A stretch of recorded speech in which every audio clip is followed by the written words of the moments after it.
se disent, bah voilà, ça sert à rien de mettre un tour de plus, on va arriver au sprint. Attention, attention, peut-être que ça peut effectivement changer beaucoup de choses dans la côte de Timarec.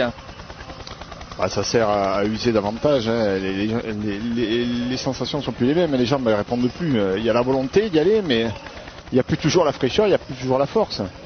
Il y en a un qui se fatigue pas beaucoup, qui semble inépuisable en tout cas, c'est Laurent Mangel. Il est reparti. Il est reparti. Bon, lui il sait de toute façon qu'au sprint il est probablement battu dans ce groupe. Le peloton est là, il a fait une longue échappée, il se sent très bien et il continue. Ouais, c'est souvent le cas avec Laurent Mangel, on le voit souvent à l'avant, souvent à l'attaque.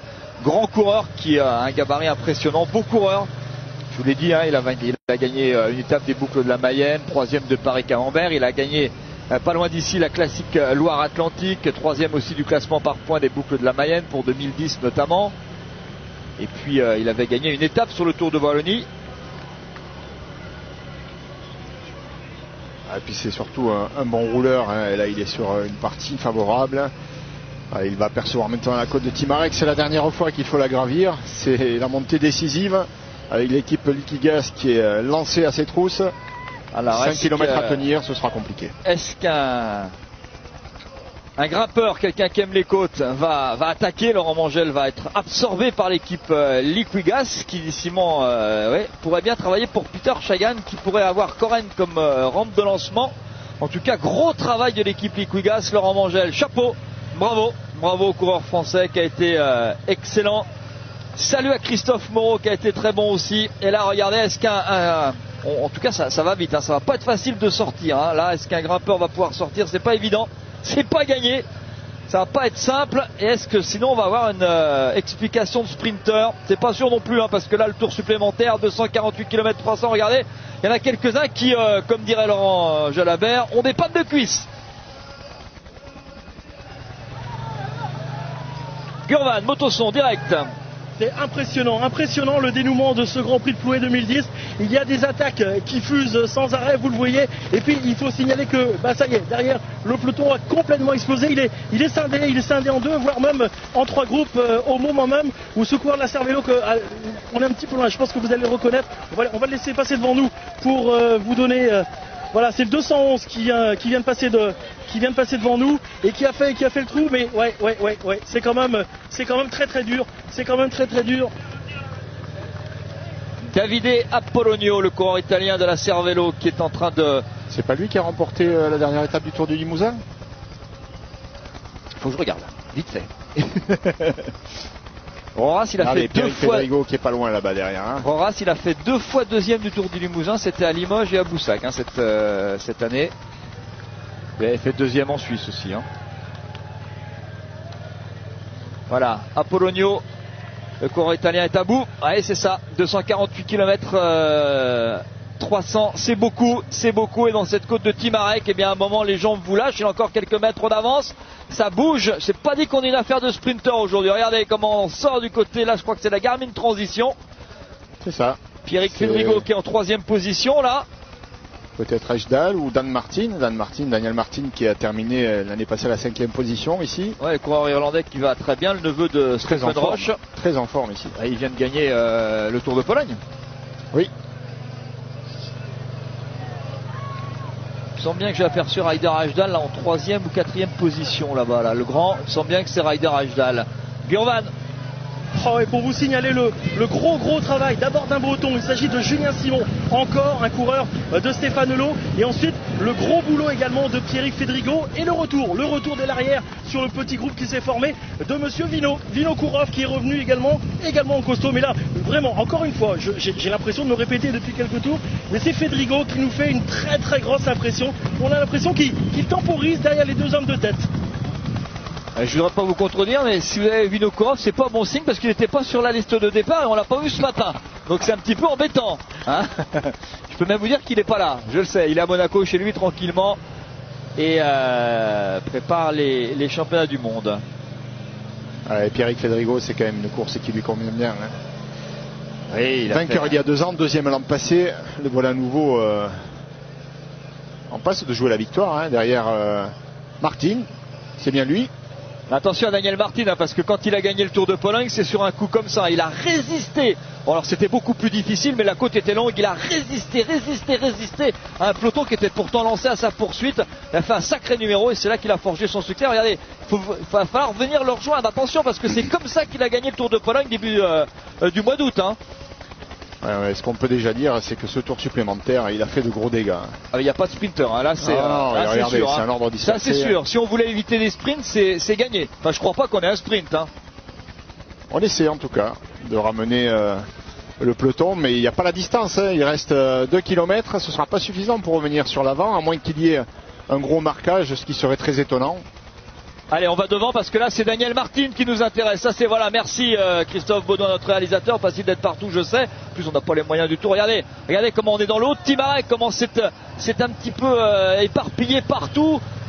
Pierrick Fédrigo est à droite de la route, à gauche de l'écran là-bas. Il sait pas trop comment il sait pas trop bien ce qu'il doit faire là, Pierrick. Attention à Ryder Ejdal qui est là mais qui va pas rouler. Il va vous enterrer. Attention. Et là un contre avec un coureur de l'équipe Astana. Je me demande si c'est pas Fofonov qui est là.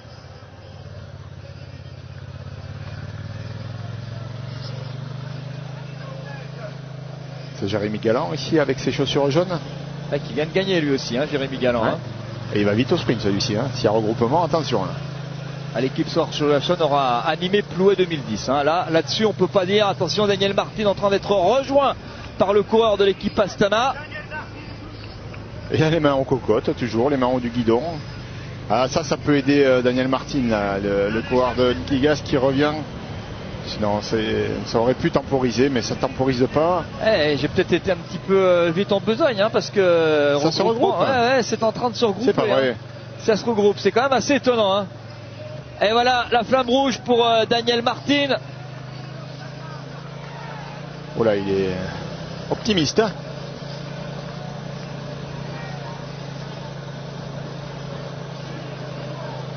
Le relais ne sera pas pris.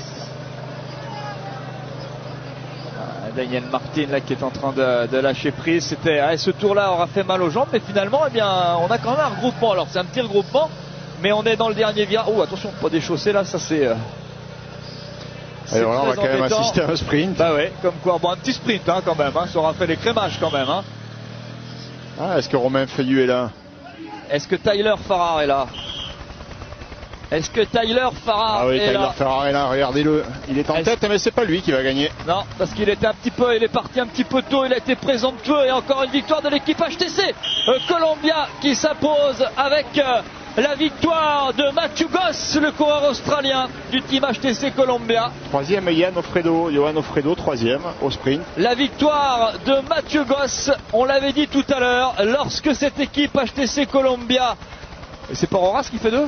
Non, c'est Tyler Farrar qui fait 2. C'est Tyler Farrar qui fait 2. Mathieu Goss, eh bien on l'avait dit tout à l'heure, hein, il y avait 2 possibilités pour cette équipe du team HTC Columbia. Il y avait l'Arsebach où il y avait un sprinter, Mathieu Goss. Et bien finalement, quand on a fait rouler Adam Hansen tout à l'heure, ça n'était pas par hasard.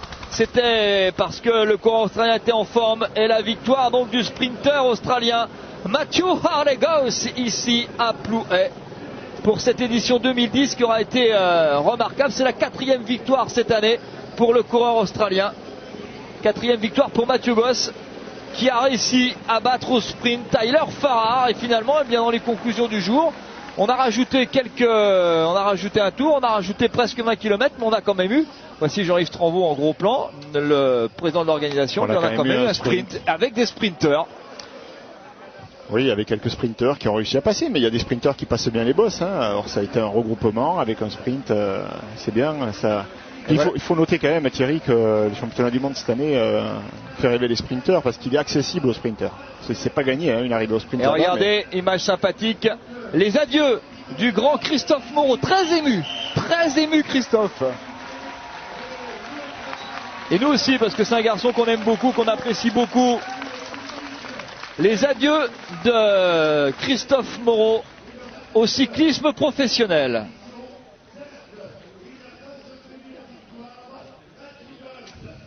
Il va pouvoir se reposer.